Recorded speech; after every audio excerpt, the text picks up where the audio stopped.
Miss Envy is on the march, and we've got a winter war at Mandurah on Friday night. Hello and welcome to the Wednesday preview. My name is James Broadhurst, joined by Troy Owenek. Troy, glad to be back with you after missing the past few weeks. What's been going on in my absence? We've been moving ahead. Yes, good. Shorty's been filling in. Yeah, done a fantastic job, as he always does. Wink, wink, your job might be at risk. Well, what else is there? But yeah, you have been away. Have you missed us? I've missed you guys, missed the racing more so, Troy, and I'm very keen to get back in it this week because there's some really nice feature races we've got ahead of us, isn't there? There are. Not the response I was looking for, but yeah, I missed you a little bit. Paradise Street and Winter Sprint. So plenty on. Yeah. Plenty to talk about. 2 races to concentrate on, but 2 big races to concentrate on. So I think we're going to have a fair discussion on these 2. That should be interesting. All right, well, let's kick off with the Paradise Street Trophy final at Cannington this Saturday night. We mentioned at the top of the show, Miss Envy, this dog absolutely flying at the moment, comes into the race as the fastest qualifier. Let's have a look at what she did in her heat. And from box 3, Miss Envy encounters a little bit of early traffic here, but she's able to work her way through all that and eventually does break free on the way to a big victory in 34.54. Down the back, and Miss Envy is the leader, out by 2 lengths, hunting up on the inside, Pam keeping Aston Ruler on its outside, and then followed by Just a Bindi, an incredible shine, but on the corner, and Miss Envy, the dual reigning WA Greyhound of the year, she races clear into the Paradise Street Trophy final, wins by 6 lengths. And as we have a look at the field now, we can see Miss Envy comes into this final from box 4. She's now won 5 of her past 7, certainly the dog to beat. The other heat winner, King Kuna, is out of the 6 here. Ran a very nice race to claim that heat, I thought. Been a super consistent chaser over the 600 and 700. Placed in his past 11 starts, including 5 wins over that period. We've got Miss Envy's kennelmate, Sharma, got sent out as a favourite in his heat. Clashed with Ironworks early and lost a lot of ground at that point. Did make a lot of that ground up, as he does. Stormed home to run 4th and claim his spot into this race. What can he do in the final here? We've got Aston Ruler also out in box 5 here. Did have that win over Miss Envy a few weeks back and was runner-up behind Miss Envy last week. Good record over this distance at his best. When he leads, though, is he the dog that might give Miss Envy a little bit of grief, given that he's going to be coming across from the outside here? What do you think, Troy? Is this just a Miss Envy show, or can something be a fly in the ointment here? It's a tough one. I think it's a Miss Envy show, to be honest. I think it's all hers. It's interesting because we spoke last week about how you and I had spoken weeks before when she was in that staying race at Mandurah. Yeah. And the heat didn't flatter, but the final she came out. We saw her run the other week. It wasn't the Miss Envy we're used to seeing. It wasn't a bad run, but It just wasn't the, catch your attention type run. And then we saw last week she came out and just did it all perfect again. I have some information from the kennel, but keep going as to was it pertinent to mention it now? Or? Well, I spoke to Steve Shinners, article on Greyhound Recorder up now. You can read do the like whole that you're going to tell us, and I don't have to ask you these questions. That you're actually giving us information, which is nice. So he said the dog had been racing not quite 100% last few weeks. He is claiming that she is absolutely cherry ripe at this moment. So he's saying she's firing on all cylinders. Well, I thought last week's run indicated that. Yep. And that's what we were getting at. So talking to Shorty last week on the show, said that, we said that's about her previously, and she came out and she did deliver. She's delivered last week. Racing well. Racing well, not questioning that. But for the Miss Envy standard that we hold her to, and we hold her to a very high standard because she's so talented, I thought last week was back to that racing that we expect from her. So on that basis, yeah, it's a Miss Envy show in this race, and it probably is hers to lose. She's just got to come out clean, put herself in the race, and she should be too quick for this group of greyhounds. That said, you worried about the Aston Ruler scenario? Not completely. Okay. Not completely. I think Spencer off the red could push up and hold up. It's the one that probably worries me more because it is a strong greyhound. But I think if Spencer and Miss Envy are going head to head, I'd rather be on Miss Envy at that point. But what I was going to say is Charmer, it's a greyhound with so much upside, but it's a greyhound that you feel like every week you're saying, be on me next week, be on me next week, be on me next week, because of the way it runs. And it's encouraging and enticing, and you want to tip it. And I love the greyhound and what it's doing. It's exciting to watch. But it may actually play into Miss Envy's hand this week because it's so slow out the boxes. 100%. It's going to give Miss Envy that beautiful run on the inside, that space. So this is why the Aston Ruler factor isn't annoying me as much as you've mentioned. I think Miss Envy's going to have that room early. And then she's just got to work into the race from there. Now, if Aston Ruler comes across, she can move across with it and put herself in the race still. Spencer pushing up is the question mark for me. Sharma, amazing run. His runs have been amazing. It's doing things that dogs shouldn't do.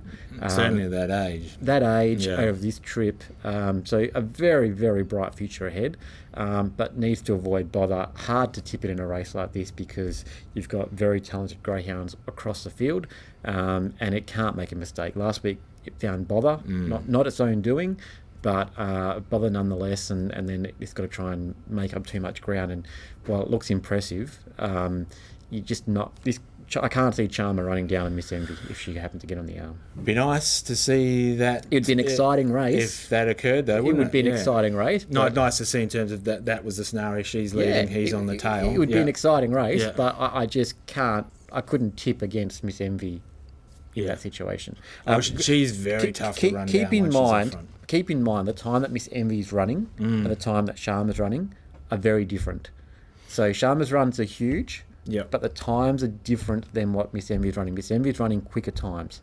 So even though Sharma's running home strong and it looks impressive, if Miss Envy's on the arm, Sharma's going to have a challenge. Any love at all for the other heat winner, King Kuna? This dog has been very good over the very consistent. Distance. I just think this is a step up from last week. Last week he got the right run at the right time, I thought.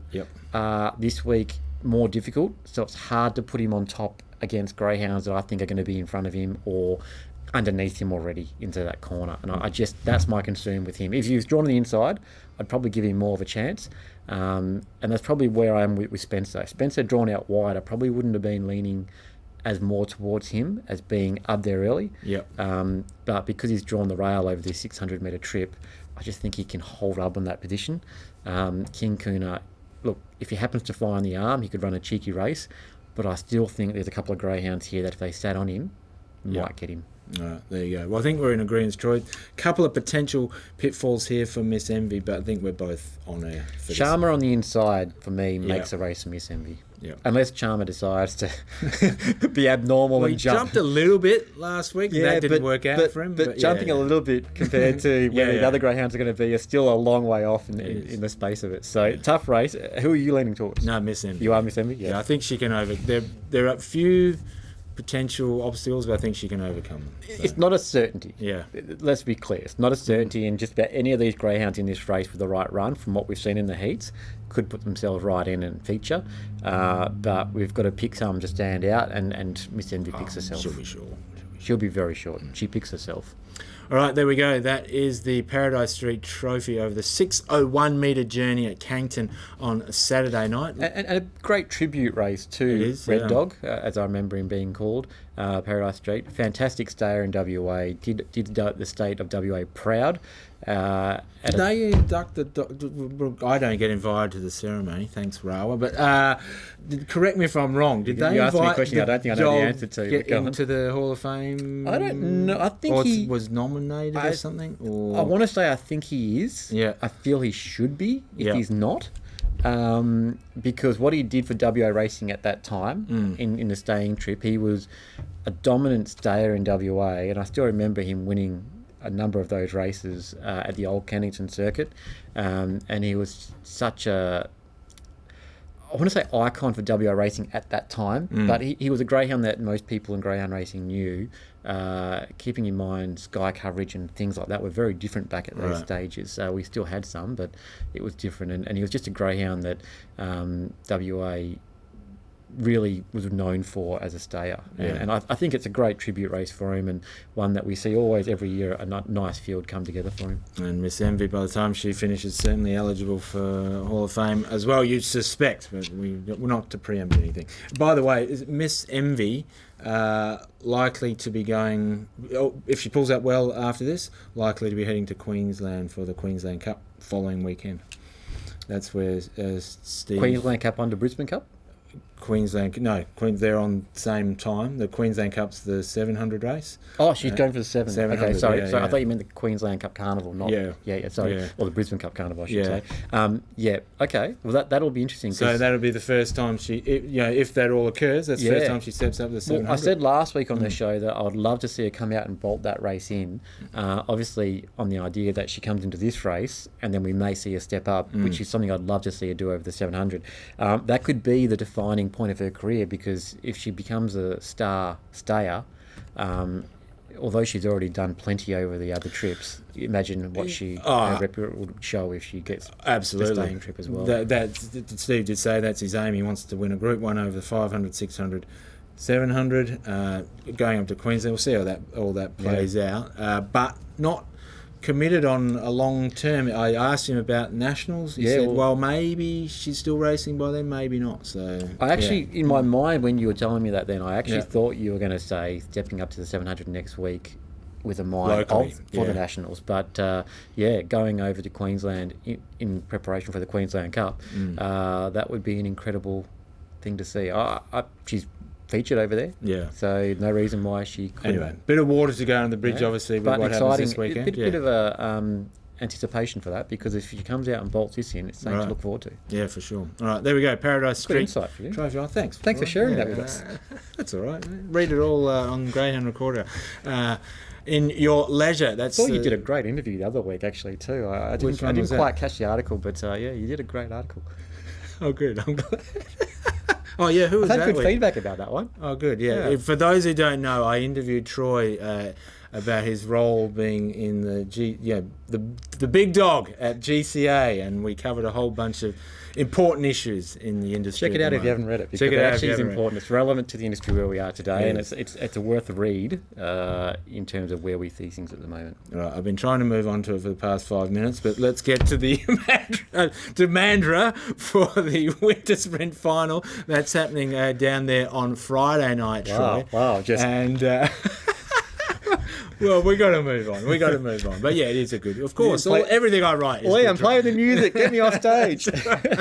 So coming into this Winter Sprint Final, Troy, Jamie Marsh has 3 runners engaged, but he doesn't have the fastest qualifier. That is iconic. Always fun having you back here, James. Always fun having you back. Iconic guess. Let's get to the replay. Here it is. Box 3.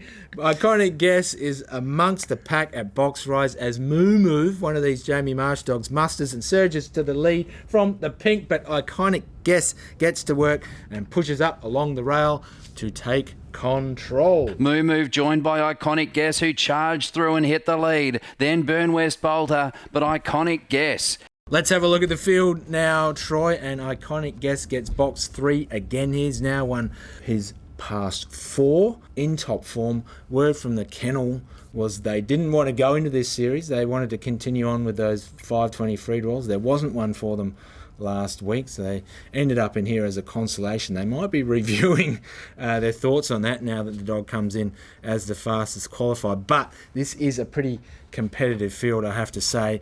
As mentioned, Jamie Marsh has 3 runners in the race: Elite Deluxe, Moo Move, and our Aussie Salute. Moo Move very quick early, but does track wide. Will that be trouble for the dogs on his outside here? We'll find out, I guess. Elite Deluxe has won free-to-alls over the 400 in good time. Looks freshened up, I have to say. He's come back from a bit of a spell, and his last couple of runs look pretty good. He can jump, and if he does, he's going to put the heat on Iconic Guess here. Our Aussie Salute's out there in box 8.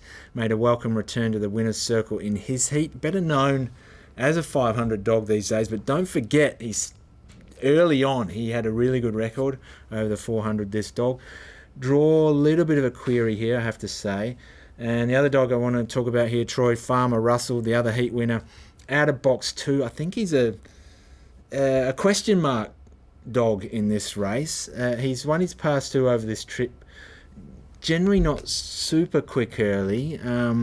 Does have this draw though. Does he get a run in this race? I guess that's the question for Farmer Russell in this race. There are a lot of questions for me actually in this race. It's an intriguing affair. Yeah, I'm going to avoid trying to get splinters here, but say that I think this is a very open race, which clearly it is. I mean, there's so many chances in it. I think just about anything could win it. I do think Farmer Russell's going to get a great run in the inside there. My notes say keep safe, and I've got a big mark next to it. Okay. I just think it's really well suited off that draw. Iconic Guess, we saw him last week. My concern, Shorty tipped him last week and thought he was a really good bet on the card, and he was spot on, as it turned out. My concern with him was that the pace of some of these dogs compared to what he was jumping like might see him get caught, and he did not jump as well as the others in the race, and then he mustered through on the fence and got a beautiful... He didn't. He jumped okay, though. He jumped okay, but what I'm saying is some of the other dogs did outpace him, and then he got going and got into the race. So he didn't get that straight-on-the-arm run. So it was a great run by Iconic Guess. This week, I feel like there's pace even more again, which, again, love the dog. I'm just not sure, and I can understand why they were looking for a 5:20 race with him, because he's been so consistent over the 5:20. Yeah, he would need clean running again this week, similar to last week, to get himself into that position, and the box draw may provide that, being close to the fence may provide it. But I tend to also like Elite Deluxe. I think Moo Moo's going to make a beautiful run for it. Elite Deluxe should get just a dream run here. Iconic Guess, like I said, good early but not brilliant. Moo want to run. Move wanted to move off. Yep. Just the passage opens up. Elite Deluxe just has to jump, and it should put itself straight on the arm, and we know it can run time quick enough to win this. Our Salute, I think you got to keep him safe out wide. He's just going to get a bit of room to move. He's very capable. Don't want to underrate him. So they're the ones that I'm really keen on. But I think Farmer Russell, you've got to keep him safe each way. Put him in multis, put him in Does he get exotics. Just get jammed up on the rail, though? That's the way I look at it with these other dogs coming across. Because you're talking about Iconic Guess not jumping. He's even Iconic slower Guess again. Jumps. It's just when you go up to the 400, you've Yeah. got dogs who are jumping just as quick compared to... Of course, it's more a lot consistent. sharper. Yeah, it's a sharper type of speed. So I'm not sure. When a dog's running in consistent form like these two are, Farmer Russell and Iconic Guess, it's hard to tip against them. I just don't know what Rigatoni's going to do on the inside. He's a bit hit and miss as well at times. So I just see a potential scenario where Farmer Russell may land in front of Rigatoni, or sit outside and manage to get him cross. Iconic Guess, if he's not the most brilliant out early compared to some of the pace, perhaps Farmer Russell gets that bit of room to move as well. There's a few scenarios here that can play out. That's why I'm not tipping the dog. I'm saying keep it safe, because I just can see a world where there's a chance that it gets to run into this race, and if it gets to run into this race, it's been going consistently and well enough that it could find the finish line in front. That said, I am putting Elite Deluxe on top. I just think this Greyhound gets a dream run out. He's just got to jump. If he jumps, he gets a beautiful run. The kennel mate makes a run for him, I think. Moo Moo's been mostly running out of box 8 and wide draws of late. Yeah. Now it comes to an inside draw, it's going to want to move off. And that could be a bit of a problem for some of these other runners. Yeah, I think Aston, Elite Deluxe is going to give Iconic Guess a lot of heat early here. I'm backing Iconic Guess just to hold up on the inside and be able to work into the lead. I'm thinking Elite Deluxe crosses Iconic Guess. Okay. Well, I'm thinking that Iconic Guess is able to hold. Yeah, well, that's where it becomes problematic, because... And that will determine if Iconic the race. Guess lands in front of Elite Deluxe, then you'd almost want to be on it, Iconic Guess. Well, I don't think it's landing in front, but I think it's... No, but if it holds a position where it yes. doesn't cross, so when I say land in front, I mean hold its position in front, then it's a whole different format. But I just think Elite Deluxe has got the pace early to burn Iconic Guess and get across, and then it's game on, and then Iconic Guess has got to avoid a bit of bother on the inside, which it can do, but keep in mind that if Iconic if Elite Deluxe burns across, Move's running off wide, Iconic got a dream paddock of run to move in and work its way through. So, very intriguing race. So it's just a very tough one to work out how that's going to unfold, but we've got to make a selection, so I'm putting Elite Deluxe on top. All right, there you go. I'm sticking with reservations, Iconic Guess. Should be a great race. It is a great race down there. Mandurah, Friday night, the winter sprint final over the 400-metre journey. Troy, we're also chasing tonight at Kings. Before we get to that, we've got... Can you hear jingle bells? Yeah, the sounds of sleigh bells, all that sort of stuff. Is it snowing in here? Is it? Can you believe it's that time of the year again? Not the actual Christmas, but Christmas in July. It has come around really quickly, hasn't it, Troy? I'm thinking end of financial year sales. Sorry. Sorry, my bad. That too. Well, hopefully you've got some money left after the financial year to come down here for Christmas in July. That'll depend on my tips tonight, but we'll get to that in a minute. At Box 1, 18th and 25th of July. Here at Cannington, it's always a good night out. Christmas in July here. Bring the crew this week, and it can be a tax benefit if you bring the work crew. I love it, Troy. I don't know. love this. No, not tax advice. See your accountant for property. See an independent financial advisor for tax advice, not tax advice. Anyway, if you want to get involved with, either tonight or Saturday or anytime, come on down. Christmas in July, Box 1 at greyhoundswa.com. Give them an email, and the good folk at Box 1 will sort you out, and they can tell you more about Christmas in July, because we have just gone off the rails here. All right, let's get to the. I feel like I've just destroyed your whole promotion. Let's get to. No, I think you've really sold it really well there, Troy. Can we sell? Just a reminder, not financial advice. Nothing I said here was financial advice. Seek independent legal advice and financial advice. Can we sell the meeting tonight, Troy? 11 races. We can. First at 6:19. Yes. Free entry as it is each and every night here at Greyhounds WA. What time was that first race again? 6:19 p.m. Don't miss it. You've got a couple of bets for us. I do. You've taken some silly pills today, Troy. It's interesting. I feel like I'm selling a carpet ad. Rugs. Rugs. I'm all going to go. Sell out. Come down. All right, race 6, number 5, James. My first one. Back onto the serious business now. No value here. This is not a tip that we're betting for value. This is a serious dog. This is a serious dog that we need to keep watching. Got the job done last week, 29.56. That is good going for a young dog. Did it from box 8 last week. Comes to box 5 this week. Gideon Manelli is the one we're talking about. Small field, quality chaser on the rise. He's a must watch. That's why I'm tipping him as one of my tips. I just think he's got a very, very bright future, as is obvious with this greyhound, but one that you need to be checking out. Put him in multis if you want to anchor him somewhere, whatever you want to do in that regard, but make sure you watch him because he is a worthy watch. My tip to have a bet on would be race 10, number 2, gamble responsibly, of course. Race 10, number 2, Roxy Keeping. Now, this greyhound's run 6.54 and 6.51 early out of the boxes. That is good going. Good going early. Small field. Times recently of 22.12 and 22.03.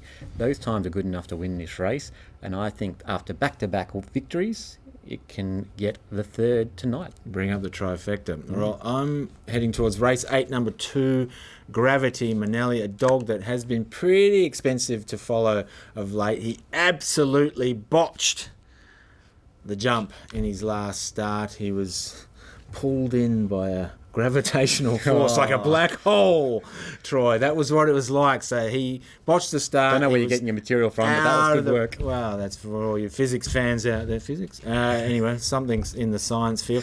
He was out of the race from that point. Hasn't won since his maiden. But he's better than that. I'm backing him not to completely botch his chances at the start this week. If he can get away just half decently, he comes up against a small field, winnable opposition. He doesn't get a better chance to get back in the winner's circle than he will tonight. So it's probably the most winnable race he's had for a while. It is, yes. It's his big chance, I'd say. It is his big chance. So let's just get it done tonight. Race 8, number 2, Gravity Manelli for me. And Troy, that is the show. A couple of big feature races coming up on the weekend. You've got some homework to do go back on the Greyhound Recorder and go through all my articles from the past 2 years. You'll have a lot of fun reading those. Anything else we need to tell the people? Well, I was just before going to they say, go? great to have you back. Thank It's you. been fun. Always entertaining when you're on the show. So, Oh, good. Yeah, it's I'm good. glad. Hopefully everyone out there enjoyed it. And hopefully... I think they switched off about. They probably did, yeah. It's okay when we... No, they're still with us. They're still with us. I think it's just Sammy watching it right now. Hello, Sammy. Anyway, hopefully you can get down to the track and enjoy this great race we've got ahead of us. But either way, you'll be able to catch us next week. No, wait, before you go, I Yeah. am going to throw one more thing in. Viewers, if you are watching, if there's something you want us to talk about or explain or discuss, Yes. send a message. Yes. Hit James up or put a comment on the thing. Facebook, because yeah. we are happy to help and advise if there's something you want to know or a race you want us to talk about or look into. Good point. So hit us up. We're happy to... Comment down below. We'd Yes. love to hear from you. All right, there we go. And we'd love to see you next week on the Wednesday preview.